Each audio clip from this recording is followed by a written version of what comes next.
My name is Kaiten Ingle, and this is my audience.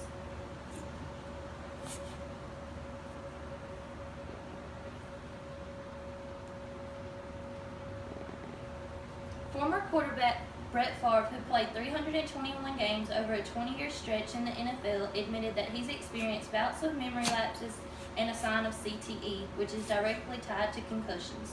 Today I will be discussing the ongoing problem of football concussions. Published in 2014, the article titled, "Buckle Your Chin Strap, Why Youth, High School, and College Football Should Adopt the NFL's Concussion Management Policies and Procedures" can be found in the McGeorge Law Review 2014, Volume 45, Issue 4. The author of this article is Josh Hunsucker. He is currently an associate attorney at New Miller and Beardsley.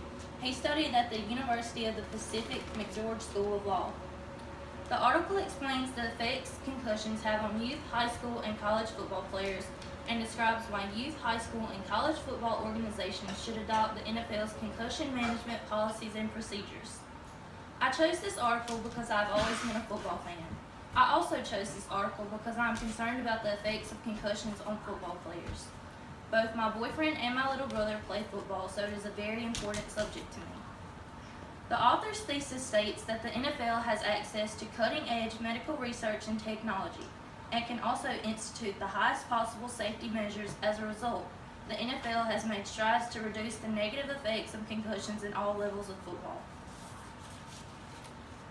The main points that I will be discussing today are a concussion overview, how the current NFL concussion lawsuits spark change in the culture of concussion management, and the NFL customs that youth, high school, and college football should adopt. First, I would like to give you an overview of football-related concussions.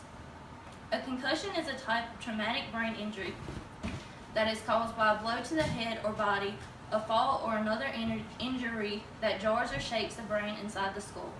The effects of a concussion can range from short-term effects such as headaches, memory loss, and reduced mental cognition to long-term complications such as depression, seizures, and brain disease if not treated properly. The article states that proper treatment is most important for youth college football players because a developing brain is more susceptible to re-injury or aggravation because it fully heals from a concussion. The article also states that over the years, the scientific and medical community continued to develop evidence linking repeated concussions to brain disease in football players.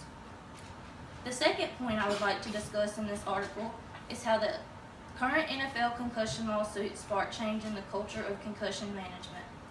According to the article, since 2011, more than 4,800 former players have sued the NFL, alleging that the league fraudulently misled the players regarding the severity and long-term effects of concussions. The article states that the NFL's most recent efforts regarding the concussion issue include enacting further in-game rules changes to increase safety, publicly supporting state legislation adopting concussion laws, actively inserting itself into the public sphere of concussion awareness, partnering with the U.S. military to share traumatic brain injury data, donating $30 million in funding for medical research to the Foundation for National Institutes of Health, and commissioning a new health and safety report. The article states that the NFL agreed to limit contact during preseason, season, and postseason. During preseason, two-a-day training camp players are only allowed to practice in pads once a day. The last point I will discuss is how youth, high school, and college football organizations should adopt the NFL's concussion management policies and procedures. Concussions are a serious part of the game of football, but allowing a player to return to play after demonstrating the signs and symptoms of a concussion unnecessarily increases the risk of injury. Youth, high school, and college football organizations should implement return-to-game rules and require coaches to have updated education on possible injuries. Youth, high school, and college football organizations should also require athletes to have baseline testing to test their health. Eliminating two-a-day practices is also a procedure youth, high school, and college football organizations should adopt from the NFL. In conclusion, the main points of this article discussed are a concussion overview, how the current NFL concussion lawsuits spark change in the culture of concussion management, and the NFL customs that high school, youth, and college football should adopt. This article explains how common and dangerous concussions are to football players.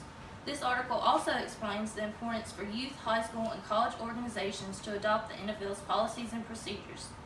This article was interesting to me because it explained the harmful effects of football concussions and the reason that all football organizations should adopt the NFL's policies and procedures. I agree that all football organizations should adopt the NFL's policies and procedures because they are the most health-conscious policies and procedures in football. Football players should have the most updated policies and procedures in order to protect their health and well-being.